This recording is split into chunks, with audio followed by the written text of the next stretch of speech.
Welcome to another episode of the Great Work Launchpad. I am Chris Nelson. My site is evolveconsciousness.org. Today is Wednesday, July 30th, 2025, 9 p.m. Eastern Time. And this is episode 14, Shadow Work Part 12. We're going to be getting into epistemology. And I guess technically it's learn how to think Part 4. But I got rid of that part. Shorten it up. And the Great Work Launchpad is an effort to get people to get initiated into the great work.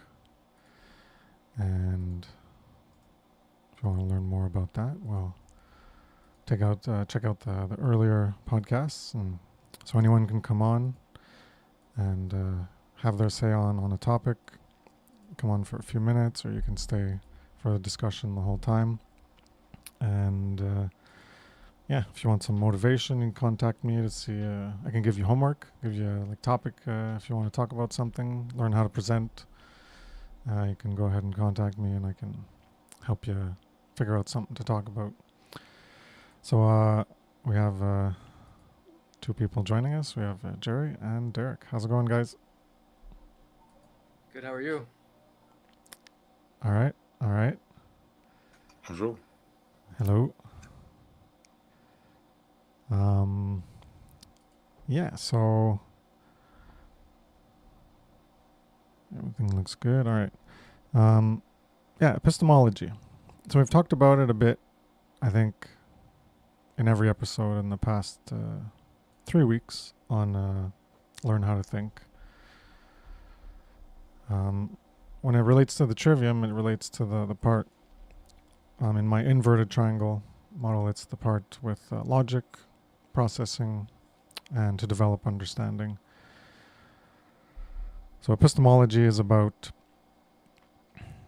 well, the word is the study of knowledge. So in the study of knowledge, first you have to know what knowledge is. So part of the study of knowledge is to understand what is knowledge. And another big part of epistemology is, how do you know what you know? So first you have to know what knowing is, and then how do you know what you know? So I guess I could give a brief overview and we can get more into it. So knowledge itself, you could look up definitions. And it's usually, when you look into epistemology, like you go into philosophy, it's related to truth. And it is, but not only. That's just, how do you know that something is true? That's the second part. But knowledge can be, when you look at the trivium, that's the input, knowledge, the grammar. And when you think about grammar, that's like the structure of language in order for you to understand, to comprehend what is being said. And that's also part of knowledge. You could look at knowledge as the information coming in and then making sense of it. Well, that's part of knowledge as well, and that's tied to understanding. So it's hard to there's no clear-cut lines between knowledge and understanding. So that's one way of looking at it. And also knowledge, when we use the word knowledge, so one way I like to refer to this aspect of understanding knowledge is when you say, someone could say, hey, do you know about this? And you could say, oh, no, I don't know about that. What is that? So it could be a topic, could be a person, could be something that happened. So that's knowledge about something, about a claim of something having occurred or someone existing or whatever. So it's about a claim of truth. And then there's knowledge of it being true.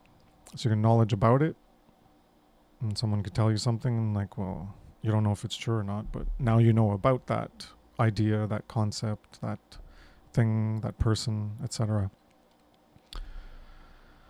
And then there's knowledge of it being true. So that's how I like to look at knowledge. So the first part's more like awareness of something. So if you're not aware of it, you don't have knowledge, so you could be ignorant of it. And that's why knowledge, the opposite of knowledge, would be ignorance. And then you need to go deeper is to whether that knowledge, that thing you're aware of, well, is it true? Is it not true? Is it that idea? Is there something more behind it, or is it just bullshit, or is it a mix of both? And the importance of epistemology, we've already talked about it, understanding and the logic and processing, so that you can be more informed to take actions, to be more wise. But it relates to mind control. Because what if I can get you to accept something that isn't true? Do you think that will affect your view of the world or yourself? Do you think that will affect your behavior as a result of that affecting how you think of yourself, or how you think of the world, or how you think what is true in the world? So if I can get you to accept something that isn't true, I can get you to do things that you wouldn't do if you had the truth instead. So a part of that is the blame is on the individual for believing the falsity that the person provided them, but there is a responsibility of each person to,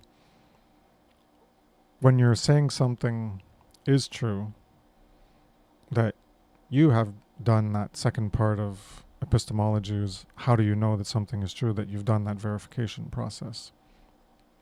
So if you don't do that, then you're just trusting the other person, or you're taking what they're saying and then you're like, oh, that sounds good, yeah, then you accept it as truth. And then it could be that the person was wrong and they didn't know it.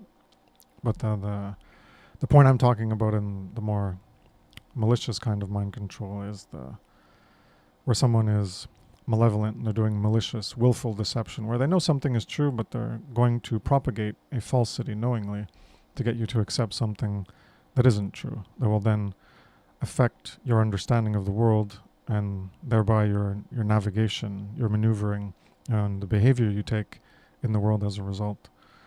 So that's the mind control, to get you to think things that are divergent from the way reality is, or from what a truth is, and to do things based on that.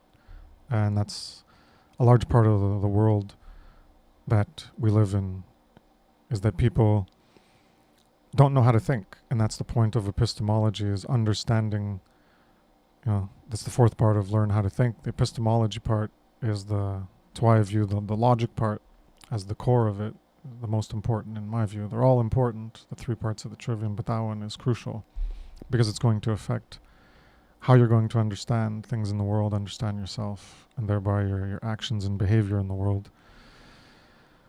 And when people can manipulate this due to your lack of awareness, of having honed this ability to think, that you don't know how to think properly, then they're going to be able to manipulate you and control you, not physically, but by controlling your mind, control your behavior, because they can influence your mind to accept things, which will thereby limit the potential choices that you will engage in, which limit the potential actions you create and the potential results that are created in reality that can affect reality as a result of all those previous potentials. So when you restrict people's thinking, restrict their imagination, which is also a core part of mind control, along with not being able to think critically, then you're going to be able to control, not directly, but indirectly,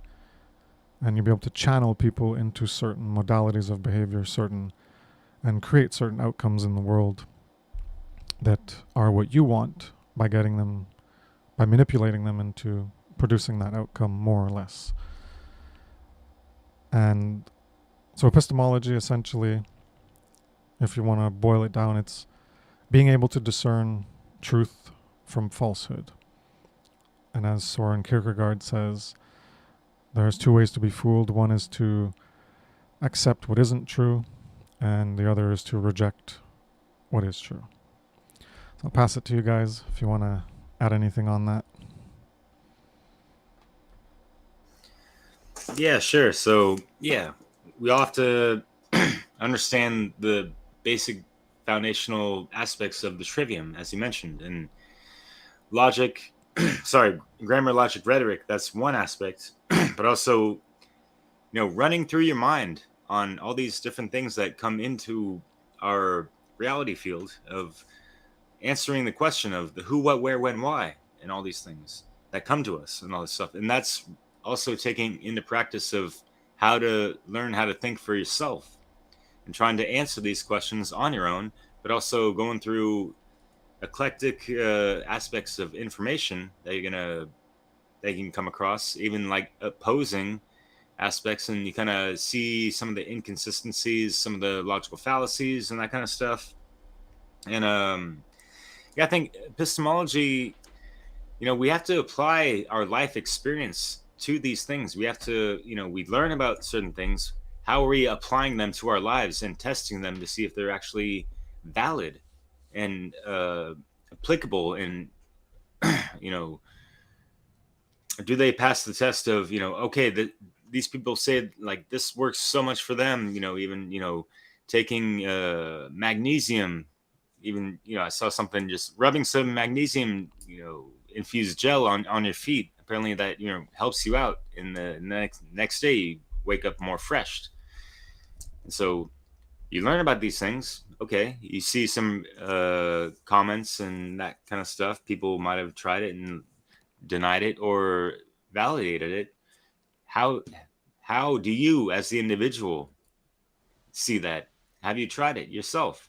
You don't know sometimes until you try sometimes. So yeah, I think that is a key aspect of this whole realm of the integration of information that so many truth seekers seem to fall short of sometimes, unfortunately, in regards to, okay, you learn these things, yet you're not applying them properly to your life. And it's kind of obvious for those who have the eyes to see. So what's holding you back, yo? Like, you know what I mean? So yeah, and there's just easy ways to go about this. It's not some fucking ancient Chinese secret or rocket science to do this, This is the Launchpad, liftoff, like start from the foundation as Chris has, built up over the past, 12 episodes, and cross pollinate that information with so many other things that are out there within and outside of the One Great Work Network. And, you know, and again, apply these things to your life. Do that deep introspection and do some course correction of some previous faulty behaviors that weren't really, serving you all that best and those around you. So, yeah, I'm glad to have you guys around me. Jerry, what's good? We just chatted yesterday on One Great Work Warriors. How you doing, man? I'm good, Derek. So, what's coming up for me right now is how important logic is, really. I'm understanding that now because I think the problem with people not doing the great work might be because I'll take me, for example, I'm not all that organized in my mind. So maybe I leave doing the great work to one day, maybe, and it never gets done because it's not concrete of a goal. But once I organize that goal, as in, okay, I'm going to attend Chris's show every Wednesday at 7 p.m. Now I actually have a concrete goal and I can make sure I'm not doing anything else to attend that and maybe speak some truth. But without that logic, that organized mind, then I have a bunch of knowledge, but I'm not doing anything with it.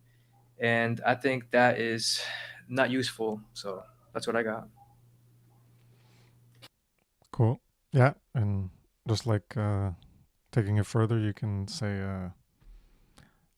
I'm going to, in the next week, write a 500 or 1,000 word article on a topic, and you can just pick any topic, and or you can do a video. So I'm going to do a 5-minute video about a topic.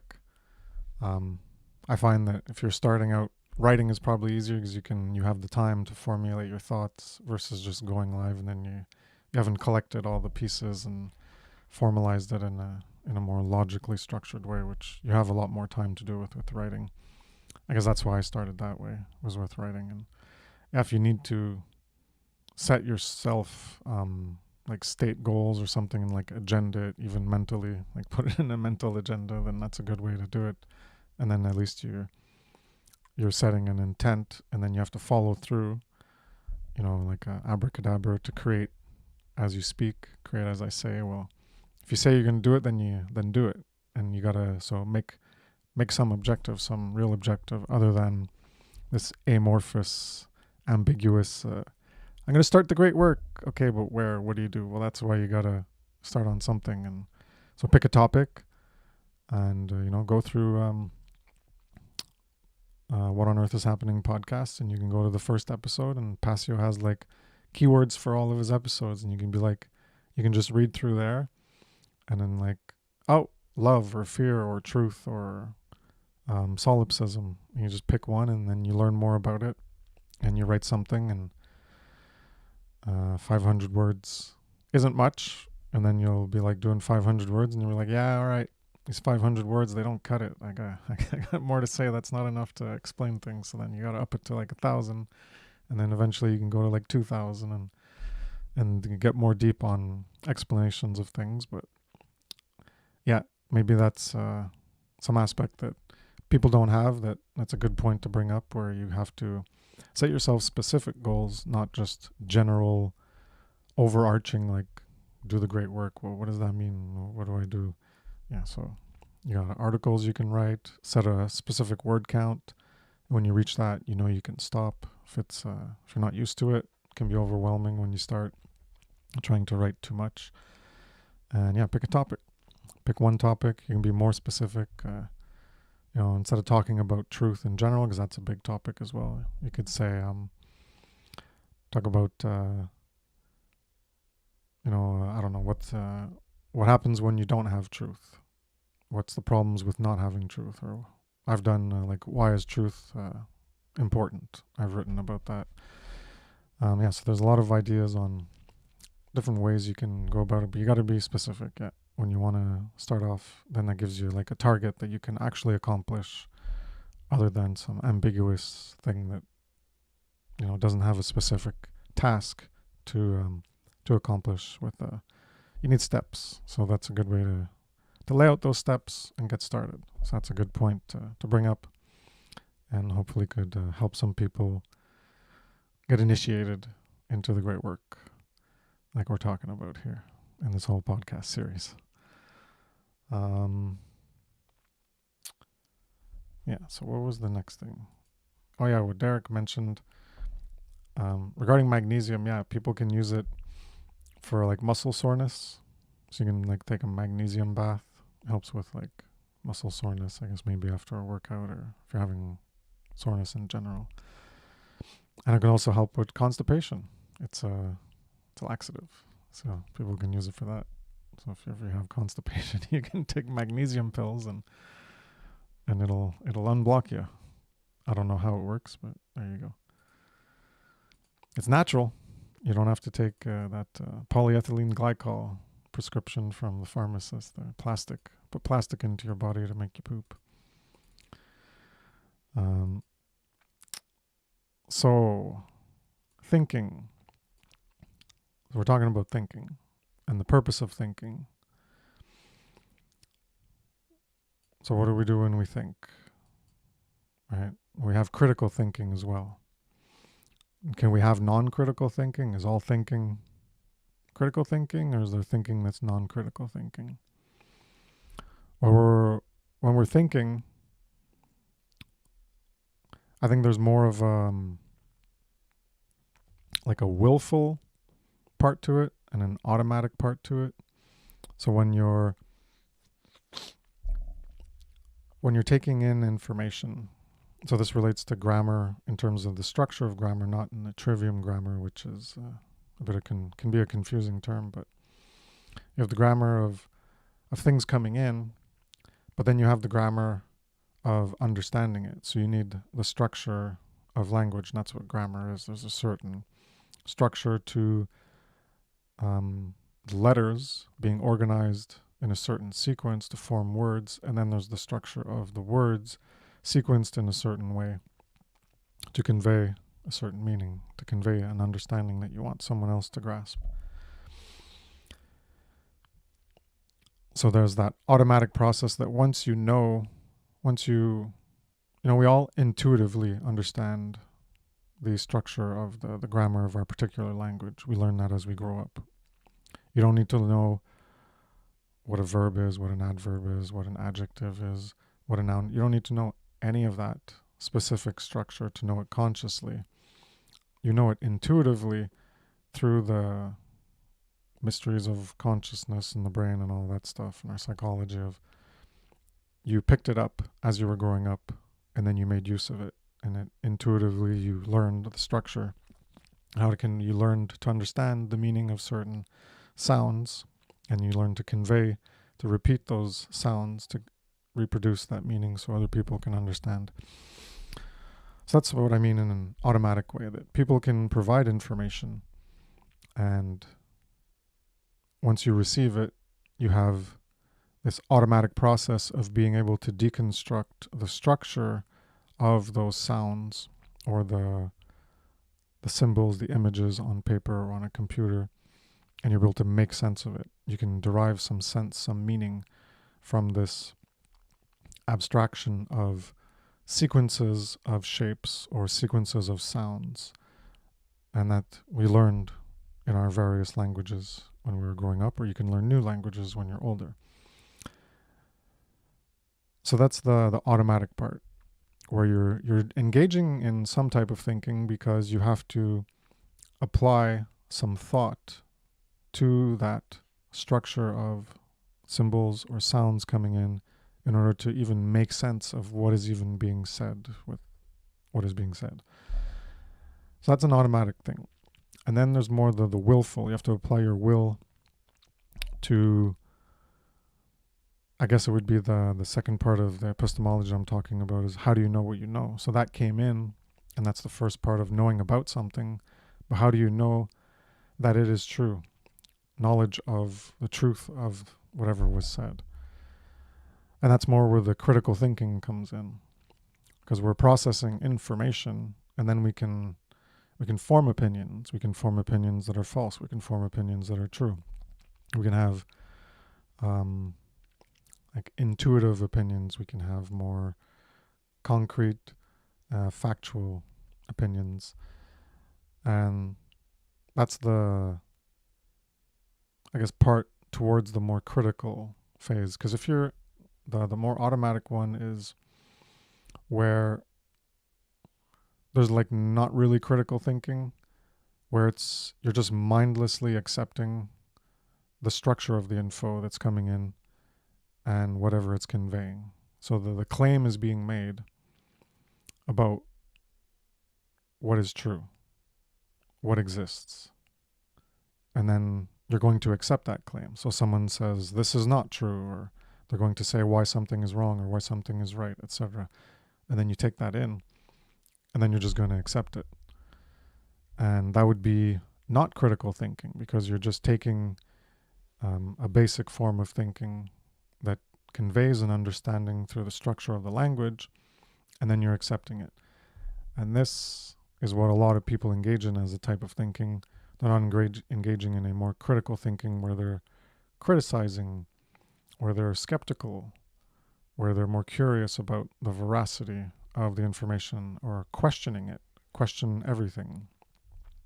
And they're more accepting it, especially if it comes from, I'll say this first, especially if it conforms to what they already think. If their conception already has all these dots of like understanding or things they think is true, some of them are true, some of them are not true, and something else comes in and it, oh look, this thing fits in, it doesn't contradict it, and then they're more willing to accept it because it doesn't contradict what they already accept as true. But then there's also the aspect of the information coming from a source of authority. And that's where a lot of people get into this just acceptance and not critical thinking. Or because it's authoritative, could be from an expert or authority in a field or a textbook, and you don't even know who the author is, but because it's a textbook, then it carries some authority. And this is where we get into schooling, where schooling in large part teaches through textbooks, and this becomes like a doctrine. This becomes the authoritative source as the authority for what is true in reality. It could be something like geography, or you can come into aspects such as history, where you're going to accept whatever history is taught, or you're going to accept, well, that's the most one, I guess, where they'd be more manipulative. Math is more, I don't know, agnostic or benign. It's like, math works that way or not, You're going to understand it or you're not going to understand it. You don't need to really accept it. But, yeah, so I'll just finish this part. So the school, that's another part we could talk about. And so we're talking about thinking, the purpose of thinking, critical, non-critical thinking, and the role school plays in this, where there's these, where we get, I guess, indoctrinated into these doctrines, indoctrinated because these textbooks become doctrines. The teachers teach from these doctrines, and the teachers become authorities who teach the doctrines. The textbooks are the authorities because that's what you have to memorize to pass your tests, because the tests will be based on these doctrines in the textbooks and what the teachers teach. And if you don't get it right, then you fail. So it's all this part of conditioning. And, sometimes you can question things.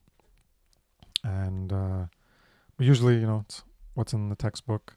And in other classes, it's not really about that. It's more about the process. Like English class, it's the process of how to write an essay, and you can write on many topics and do fiction or whatever. So it doesn't apply to everything, but some things are more, the textbook is the authority. And then I guess if you're taking things from math, where the textbook is teaching things that you can verify through the process of mathematics of how the numbers work. And then you're going to think, well, this is how it works in math, that the textbook is the authority, it's speaking truth. Then you go to history and it's like, oh, well, that's speaking truth, or some book of some author, nonfiction, and well, they must be speaking truth too because it's a book, because it's in school. So I'll pass it to you guys and have your thoughts on that part. And welcome back, Adrian. My God, I don't remember if that's your name. Sorry. Yeah. All right.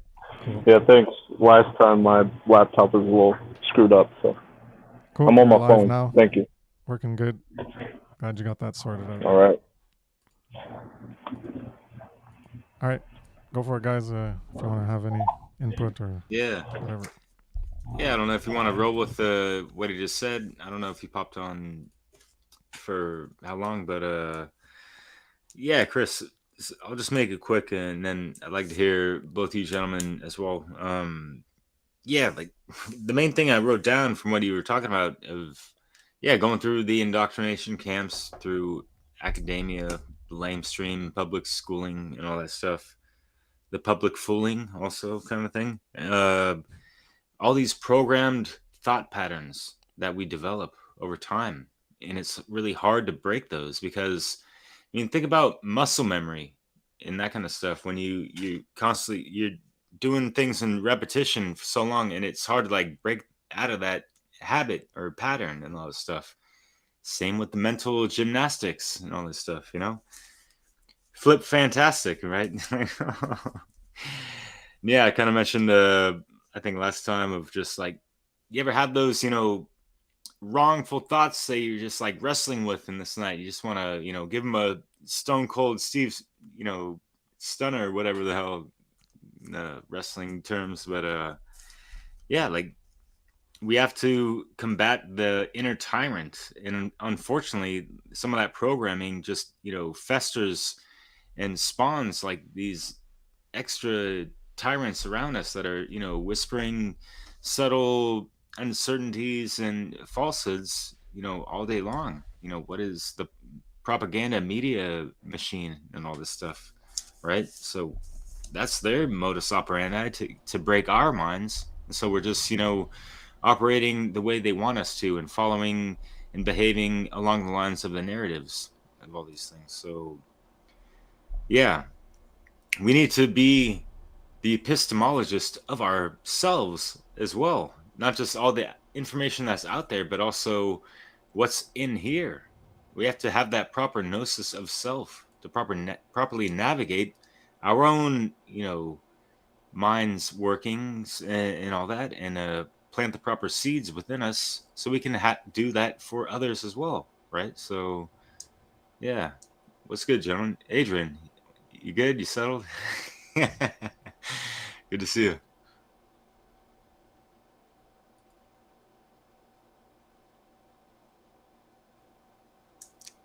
You trying to speak? We can't hear you. I don't know. I was trying to pass it over to you. Yeah, I was gonna type something. Yeah, my earpiece, it might die soon, so I'm gonna be recharging it because my laptop's broken. But I'm kind of just jumping in here. I kind of have an idea of what y'all are talking about. Maybe people planting seeds and like in your subconscious and like making you think like little things that maybe you inherently just go through in life is planted in your subconscious at ages 1 through 7, and it makes you behave a certain way, and it's not even your own like uh, like idea or just programming.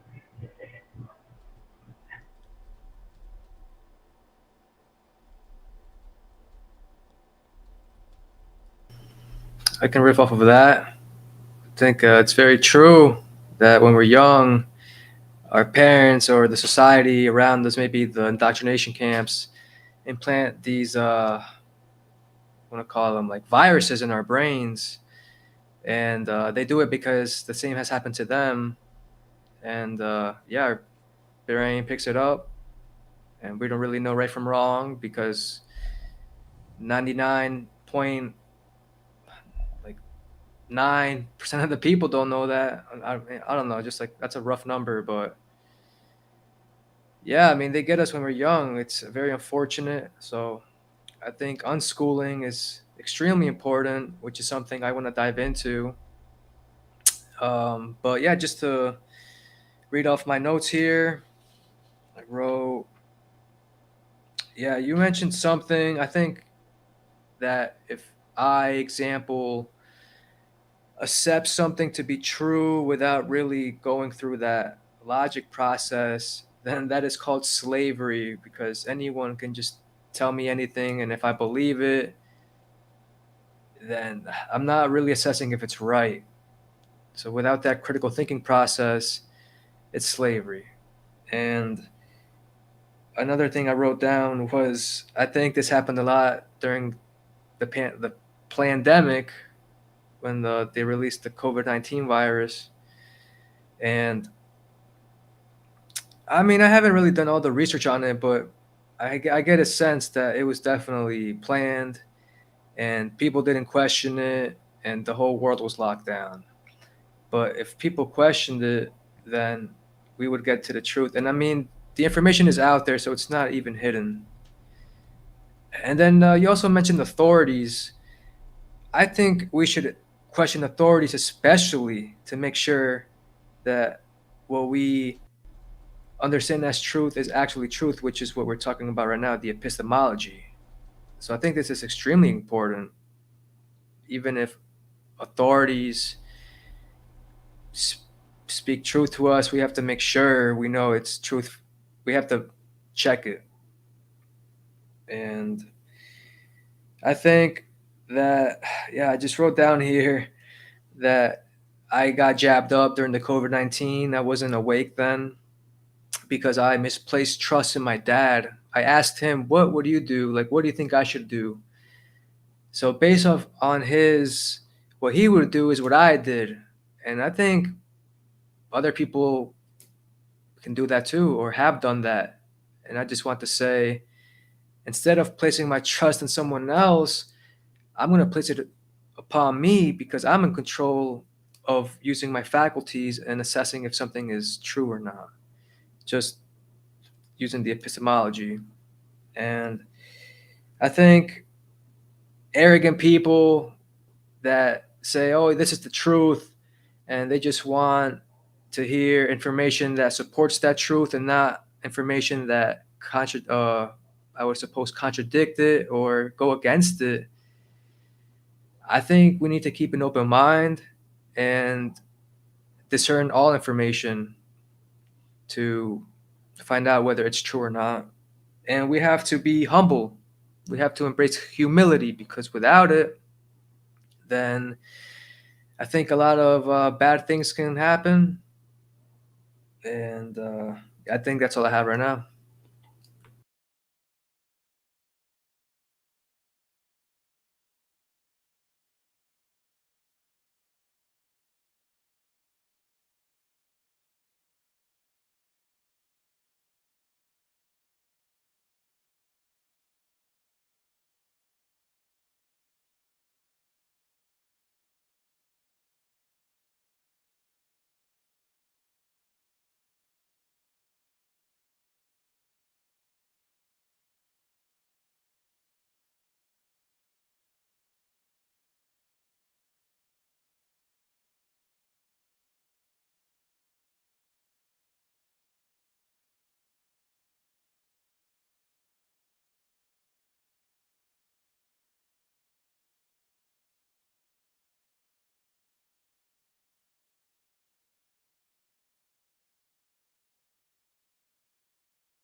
Oh, God damn it.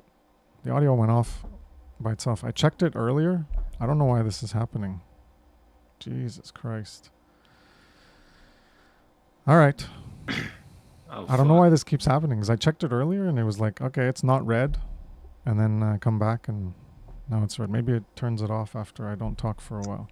Damn, so it wasn't playing in the live stream then? No, not in the live stream. Only you guys were privileged to hear that. Damn. Yeah. Yeah, so I'll summarize what I was talking about. Won't get too much into it. I brought up points about Jerry talking about the slave mind, where thoughts can enslave you because it's making you where you're getting controlled by your thoughts. So the thoughts grow into things where something is planted and it grows. So you have your actions that grow from that. And there's also the aspect of something that grows that is true and something that grows that is false. So when the seed is falsity, it grows into falsity, which is unreal. And then we're going to be creating unreal things in reality. So reality has a lot of unreal things that shouldn't be there. And yeah, so that's how the things that are planted in us that we don't critically think about can control us, because, you know, there's also that saying of related to belief. What is it? You don't have beliefs, beliefs have you. It's in this line of thinking where the belief has you because it has control of you. So these things that you're not critical about, they can have you, they can control you because you're what's internal. You know, mentalism leads to the external of your behavior. So these things that are internal will lead to that external behavior. And yeah, the truth as a religion, I also mentioned truth as a religion, the only legitimate religion as religare, because it's to bind to. So you can be bound to these beliefs, these thoughts, these things that are planted that are false that lead to your behavior. And the only legitimate thing to be bound to is truth. So truth can also be something that can control you, but it's the only legitimate thing, because if you have truth, it's also going to lead to your behavior, so it's going to control the outcome of your behavior, but in a positive way, just like positive religion. Okay. And then I was bringing up another thing that Jerry said about the pandemic and fear. Well, he didn't mention fear, but the people weren't questioning things. So I'm bringing up that's because of fear. That fear kills questioning. It's the mind killer, the thought killer, referencing Dune with Muad'Dib, Paul Atreides, and fear is the mind killer, because it really does kill the whole capacity of your thinking, of the enlarged questioning, of your enlarged thought capacity. So it shrinks your mind. That's why Passio relates it as opposed to love is the expansive force, fear is the constricting force. To make things more unconscious as opposed to conscious expansion and awareness, it's more constricting, because when you're in fear, you're only focusing on the security and the safety. So the security and the safety is what you're going to be looking for, and you're going to be looking for an escape for the thing you fear to regain that safety and security. So you're not going to be questioning, necessarily, is it true? I'm not saying that's impossible when you fear something, but in general, people are going to be looking for an escape hatch. They're going to be trying to analyze and critically think about the thing. So that's where government comes in. And I think that's where we were at before I realized I was muted. That, the government plays into this well. They know how it works. Fear has been known for a long time as a good way to control people. And so it was good for the controllers. They have this thing during the pandemic. Derek Bros found something interesting. It's called the parasite stress theory, and this relates to it, where they did studies that say there's a parasite. I forget what it was exactly, but related to parasites and viruses, that you can get people to do things they wouldn't normally do when you put them in fear. I think that was essentially the gist of it. So it's very interesting. You can go look that up. I'd have to refresh my memory on all of that. But Yeah, so there's this aspect that's known, it's in modern psychology, probably known about it for thousands and thousands of years, that fear is a good way to control the people, make them afraid of something, give them a boogeyman. Last episode I think we mentioned terror.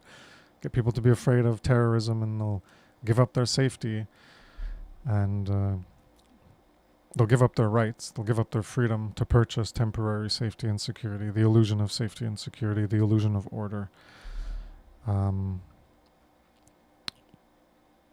Yeah. And the next thing that I wanted to bring up was related to epistemology. We've been going around it, is the belief in truth versus verifiably knowing what is true. What I mean in belief in truth is that you're going to believe that something is true. So I've gone into this in previous presentations on belief, on what is belief. Because as we've been talking about, things that come in is just information. It's knowledge at a basic level. You understand what is being said. So you have knowledge about something, but you don't have knowledge of it being true or not. So until you have knowledge of it being true by knowing it's true, by verifying it, actually knowing it, then you can engage in a miscategorization where you can say, that is true. But do you know it's true? Well, if you don't know, then all you're doing is believing it is true. Now, it might be true, but that's not the point we're talking about. We're not talking about actually being true in this context. We're talking about the belief in something being true, which is what most people engage in regarding things they know about. They believe them to be true,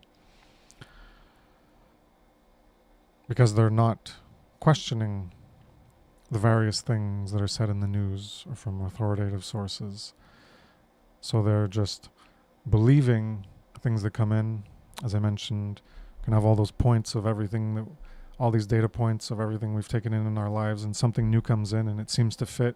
So then people correlate it with this correspondence. And because it seems to fit, then they're like, oh yeah, okay. And then they take that into and they categorize it as truth, but they haven't verified it. So then it's actually a belief. But then they're going to talk about it and talk about it to other people. And when they're going to talk about it, they're not going to talk about it as a belief. Because when you talk about something as a belief, then you properly categorize it. When you talk about it, you're going to say, I believe, da-da-da-da-da. I think that, da-da-da-da-da. I feel that. These are all things that reference beliefs and things. But when you're just saying something, you're making a statement, what you're doing is you're making a categorical claim of something being true when you're just stating it as such. And a lot of the things, most of the things people will state as such, as truth, as just the way something, as what truth is, the way reality is or existence is going to be these truths that they've believed in. Okay, I'll restate that. Is the knowledge that they believe in as true. Now the knowledge could be true, but it could be false. But they believe it's true, and then they're going to propagate it as if it's true. So they're going to talk about it as if it's true. And then other people who are going to trust them are going to potentially believe it's true as well. And that's what belief comes down to, as I've defined it, is belief is a trust, a loyalty, a faith in something being true. And when you have trust in another person, when you have faith in them, and when you believe in them, well, when they tell you things, you're going to believe what they're telling you is true. And then, well, that's the problem of what we have in the world is people taking things in uncritically, believing they're true, and then telling other people who then believe they're true. And we have a bunch of people living in the clouds, so to speak, where just everything, the structure of the world as you see it, your worldview and the self-view is detached from grounding in reality, because a lot of the things you believe are just connected amongst each other, but there's very little grounding in reality, and it's mostly just belief that a superstructure of belief that you've created, and so I refer to that as living in the clouds as opposed to living on the ground. So when we're talking about knowing if something is true, verifying it. Well, that's the trivium, why the bottom part with knowledge, with understanding and the logic and processing is asking the question why. The who, what, where, when is the knowledge, the input, the grammar, and the logic and the understanding is the why. Why is that true? What makes this statement true? Someone says something. What makes it true? Why is that true? And that's that part of epistemology that I mentioned in the beginning, is how do you know that something is true? And that's what's lacking a lot of, I find, in the world, is engaging in this process of even asking yourself. You could ask someone, okay, well, why is that true? You're telling me this.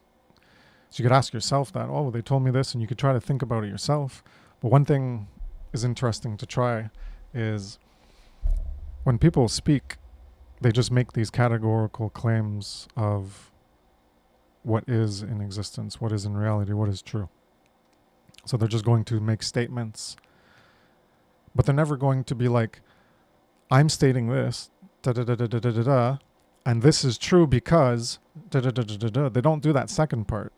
So when people speak and say things, the part that you're supposed to be doing is asking yourself, well, why is this true? What makes it true? But then you can also verbalize it back to them, and you're like, okay, you just told me this, but do you know why this is true? Do you know what makes the thing that you just said true? Have you engaged in that process? And, then they could do some of the work for you and give you the answer as to why it is or isn't true. But it's something that can make for deeper conversations and catch people maybe off guard, where, because in a lot of conversations, it's arguments can manifest as a result. Some person says this and you're like, well, no, that's not true, and and you give the counter argument. But your counter argument is just a counter claim. So there's claim one and then there's counter claim. But when you make your counter claim, you're not saying why it's true. You're just making a counter claim. So then it's just people making claim upon claims, but no one's backing it up with a logical derivation to understand why it's true. So I think that's one part of why there can be a lot of these arguments and confusion, is people don't go down to a deeper or higher philosophical level, however you want to look at it, and examine these propositions, because that's what we're making. We're making propositions of, I propose this is what is in reality. I propose this is true. We don't state it that way, but when everyone says things, that's essentially what you're conveying to the other person, is I'm making a claim about truth, and here is my claim. And then you receive it, and you can agree with it, disagree, or question it, and then agree or disagree later on after you question it more. All right. What do you guys think about that? What say you? Adrian, go for it. That's kind of what I've been doing this whole time, with trying to verify maybe if my understanding of the trivium is correct, if my worldview is correct, if I'm actually even on the right path. So in order to think and to actually come to like real conclusions, one must be willing to question themselves and have a developed mind, and seek to use maybe the truth that may be uncomfortable to better it, so you can advance towards maybe discovering something many people haven't, which is probably how to get to any real truth of whatever situation that you're in. I even have a book. It's like, the title of it is just, Is It True? And I'm just seeing if any of the knowledge that I have of the trivium, or if the nature of my heart, the stone the builders rejected, is actually like scientifically valid.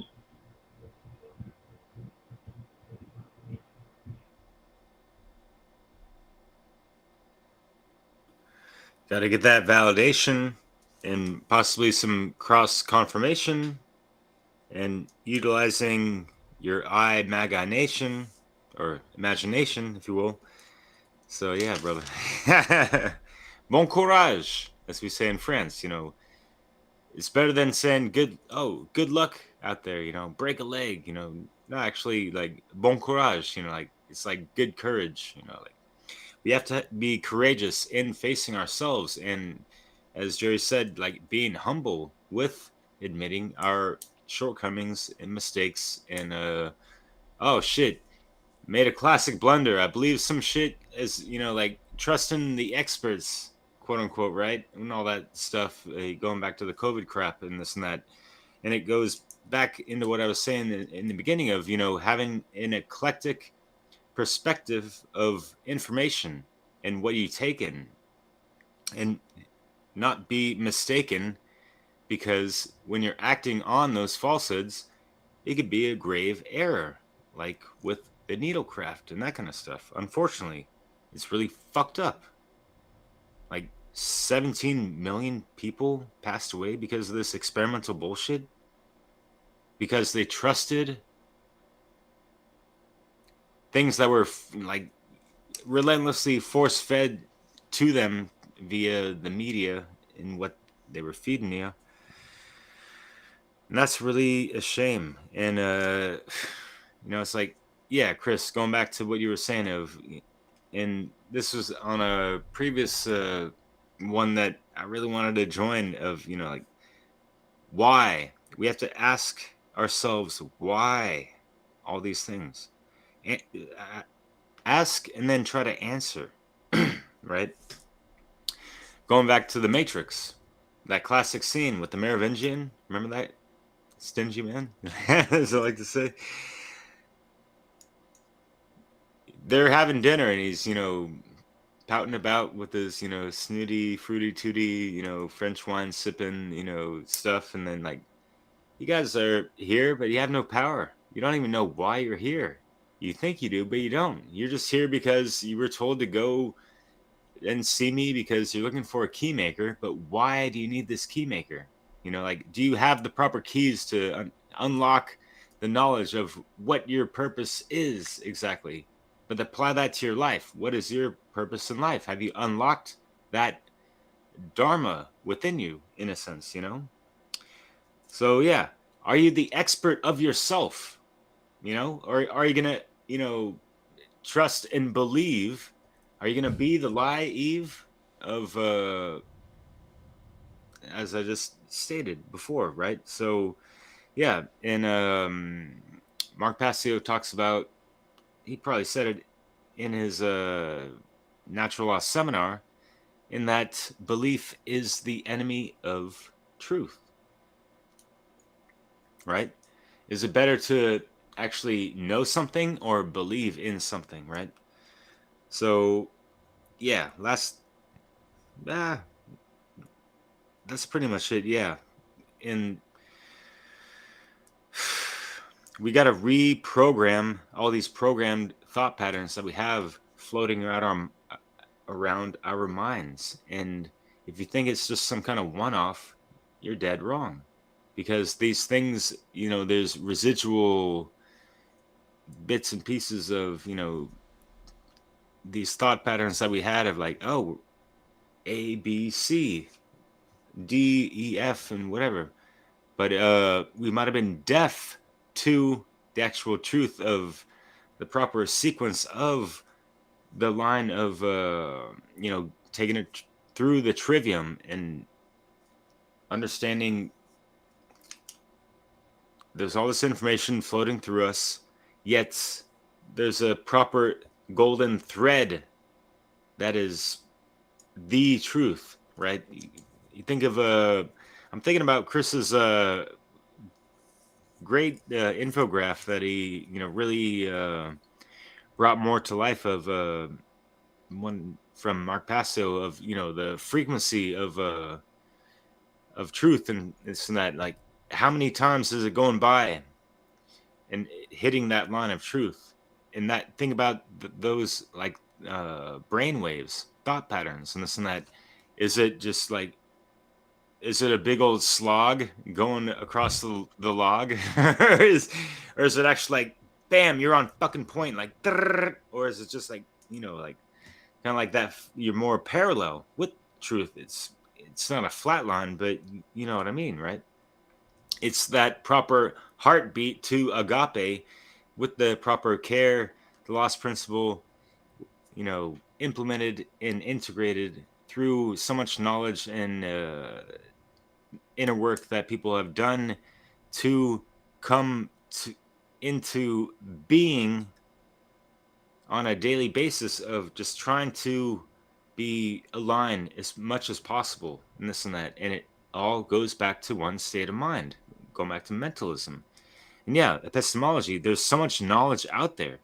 And unfortunately that, even, in the medical realm, going back to the Rona stuff of just how things are so paltered, meaning, there are certain, truths that they're hinging off of, yet there's so many distortions of it. So we have to do our due diligence to sift through the facts and lies, and sift around and all these things. It's that hour. It's 4:00 in the morning. I gotta catch some Z's, yo. But yeah, Chris, always a pleasure, honor, and gentlemen, everyone else, much love, y'all, and take care. Thank you so much, Chris. Enjoy the rest of the show. Thank you. Have a good one. Have a good sleep. I need it. Yeah, thank you. Good night, Derek. Ciao. Later. I mean, I suppose I can speak on that really quick. Pass it back to you, Chris, unless you have something to say.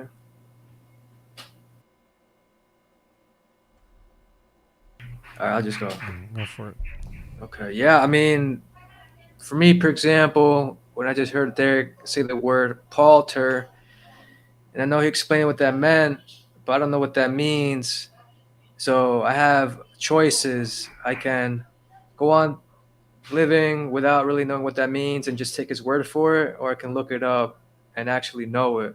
So I think that's kind of what you're saying, Chris. It's like, oh, I can believe this, but if I don't verify it, then I don't actually know.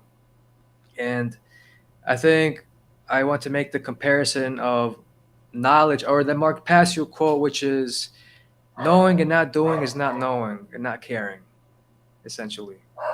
So there's this false belief that, oh yeah, I know what's going on, but if your actions aren't reflecting it, then you don't really know. But yeah, I mean, great points have been made. I don't really have anything else to add. Cool. Yeah, I don't like that quote because it's more of this. I call it. I forget what I've referred to them as, but I'll call them here like mystical truisms. These things that seem paradoxical and they seem like they're. People like to use these paradoxical. So if you're saying you're gonna know but you don't know, well, it doesn't make sense. But there's all these things in these like spiritual works, and I view them as like intellectual, trying to be clever. Oh, that's what I think I referred to it. It's like people trying to be clever and they word things in like paradoxical, contradictory ways because they think they're being clever, and it just makes things more confusing. Because to know and not to know, knowing and not doing is not knowing. Well, no, you still know because you know it. Knowledge, the input, the grammar, you have it. And then if you don't do anything with it, well, it just means you're not acting upon it. To know and not to do is to not care. That's accurate. And you could say it's to not be wise, and that's accurate. But it's not to not know, because you know. You can't know and not know at the same time when you're talking about something. So to know and not do is to not know. I don't like these statements. 10 years ago I liked it. I even wrote about it and to like explain it the way Passio explained it. But now I'm like, I don't like them because they just make things more confusing. And so it should be, to know and not to do is to not care and not be wise. Because if you know, then you know the thing, whatever X. It's not that you don't know because you're not doing anything with X. And yes, you do know. It's just that you're not following it through in the trivium process of knowledge, understanding of wisdom, and the wisdom is action. So to know and not to do, well, you're not doing anything with it, so you don't have wisdom, and probably because you don't care enough to do anything with it, so you don't have care and not wise, but you know. And belief is the enemy of knowledge. I would say no, belief is the enemy of truth.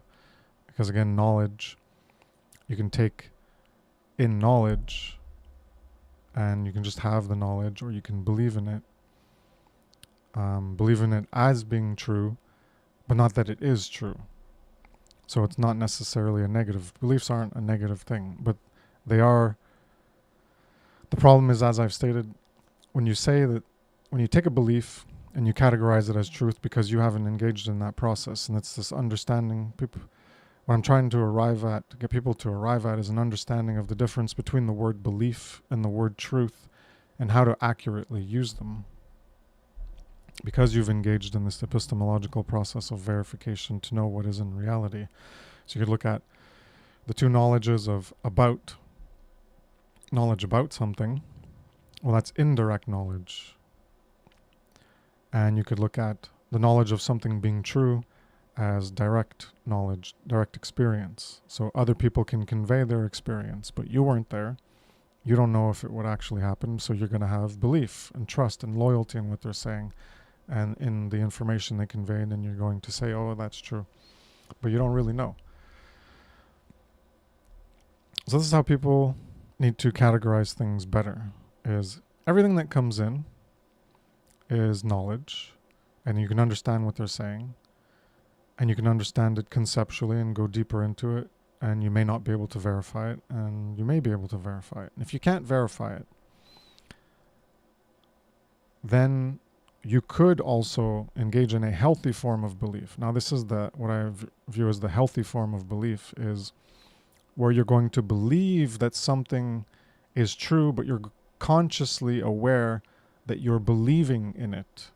Now, what I've talked about before was this process where people are not making that categorical distinction, where things that are actually beliefs in them, because they have not verified them, they're going to take them as truth. So they're going to say, I have truth of this, and they're going to talk about it and make claims about it to other people. But what they actually have is a belief because they have not verified it. And again, I'm not talking about whether it actually is true or false. It could be true, it could be false. But they believe what they have is truth.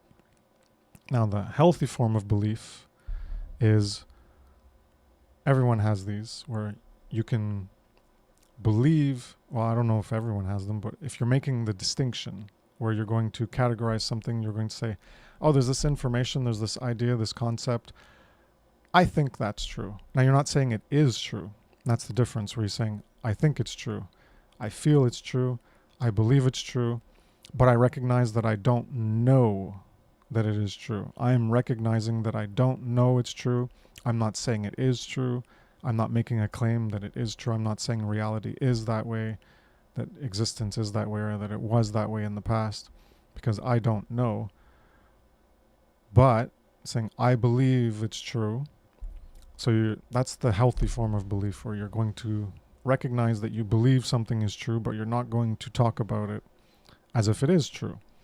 And that's when you're accurately distinguishing between whatever topic or concept or thing alleged in the past. You're going to categorize it as, well, I believe this happened, I believe this is true, and something else where you know it's true. And if everyone could engage in that process, then that would help with this problem of the inability to discern truth from falsehood, and the two ways to be fooled, of accepting things that aren't true and rejecting things that are true.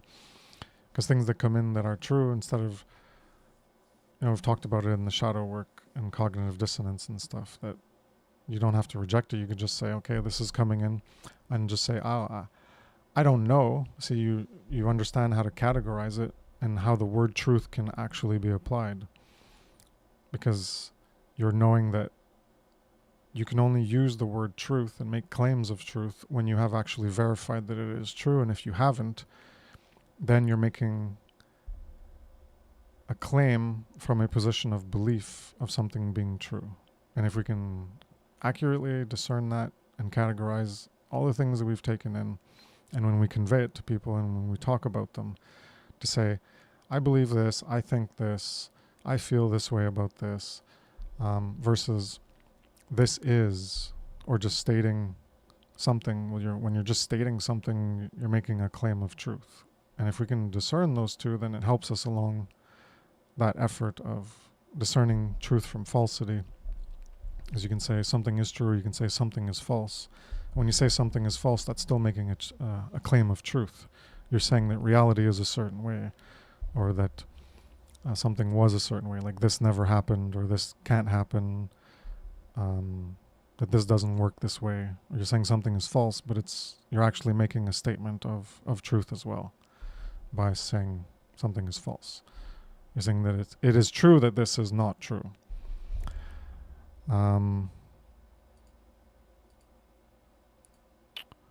Yeah, so I guess that wraps things up on epistemology. Probably other things that we could talk about. Like I've never done a formalized presentation. It's in the plans of something I want to do. But all this is good fuel for that eventual work that I'll do, and maybe I'll think of other stuff. And we have the last thing I'll mention is Yoda, you must unlearn what you have learned. This aspect of questioning everything, and in our schooling that we've tacitly accepted as true. And that's part of the awakening we go through, that we have to question these things that we've previously thought are true. We have to reevaluate. It could be 9/11 or something else that brings you to that moment of realization that if you were wrong about this, if you accepted this thing that was false as being true, well, what else have you accepted in your life as being true, but was actually false, that it was a misrepresentation, that it was a lie? And so you need to reevaluate things. So that quote from Star Wars is good. Unlearn what you have learned. And another thing that reminds me is Lloyd Pye's book, Everything You Know Is Wrong. That's another false statement. It's, I guess, more of a, what are those things? I don't remember the term for trying to catch people's attention. Clickbait. There you go. Yeah, that's like a clickbait title. Everything you know is wrong. Not everything you know is wrong, but a large part of what you know is wrong. And it's like a clickbait title. That a lot of the things you think are true aren't true. So time to reevaluate and really question and verify what you think is true is actually true, and then you get a better grounding in reality to make better decisions. And that's the ultimate importance of epistemology, is to lead to better behavior and actions by actually knowing what is true versus what is not true, and making those accurate categorizations and delineating consciously delineating between something that you can believe in is true, or that you know is true, or that you outright don't know, and that you don't believe in being true, and you just don't know if it is true or not. And maybe you could believe something is false as well, or you could be like, I don't know what to believe. I don't know if it's true. I don't know if it's false. I don't believe it to be true. I don't believe it to be false. I'm open to, it being true or false. And right now I can't I don't have an informed opinion to make on the subject. And that's valid too. Being agnostic and not knowing if something is true or not.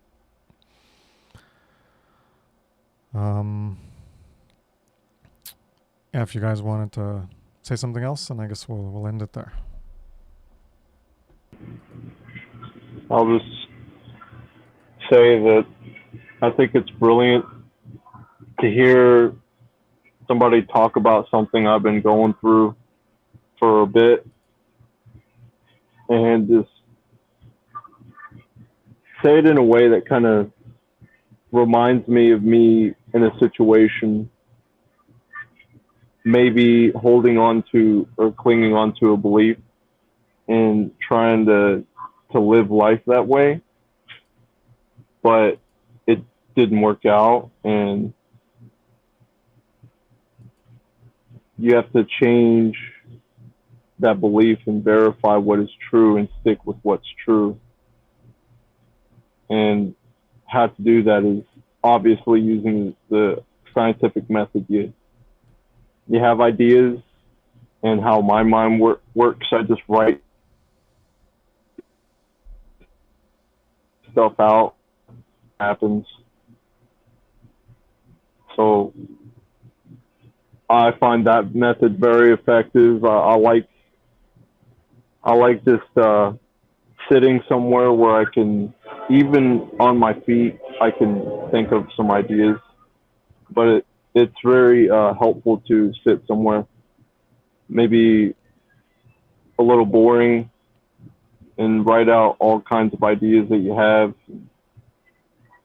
See what you think is real and what isn't, and try to determine which is which by testing those ideas. And an example is of when I thought I had it all figured out with the trivium and maybe enlightenment. Like, there was a time where I was, vulnerable, and I thought maybe that was just our fate as maybe anarchists, but no, I was wrong. You could be like hardcore, like warrior, like as an anarchist, or you could be you could build up your soul as well, if I'm correct. And just the idea of enlightenment, like what is my idea of enlightenment true? Well, can I verify it with another person, or maybe somebody's material, or maybe my way of running the trivium? Is it the right way? Like, is it the real way that's actually going to get me to a real conclusion that is satisfactory, that is actually true? Or is it just going to lead me to doom and damnation?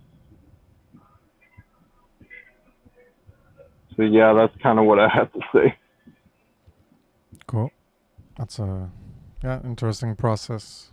Write it down, and then you have something that you can come back to and think about, and it's not just random thoughts popping through your head, and you can keep processing and not forget the things that you want to verify.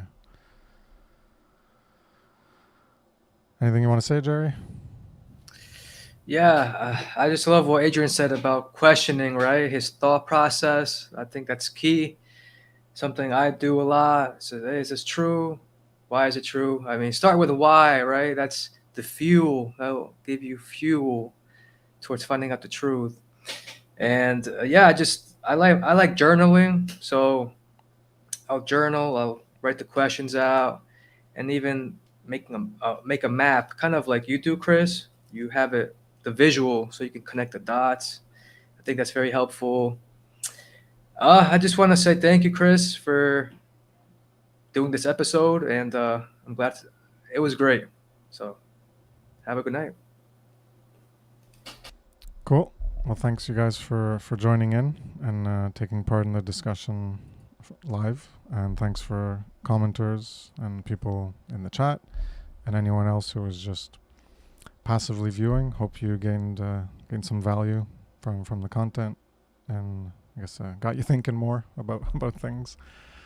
And that's what we're trying to do. Is this whole last part is learning how to think better. So hopefully you're thinking about learning how to think, or thinking about thinking, and improving that process. And probably I don't know. Yeah, next week. Well, we'll leave it open. I don't know what the title's going to be. We'll talk about something more on the shadow work side. So next Wednesday, 9 p.m. Eastern. See you guys back here if you want to come back. And with that said, say have a good night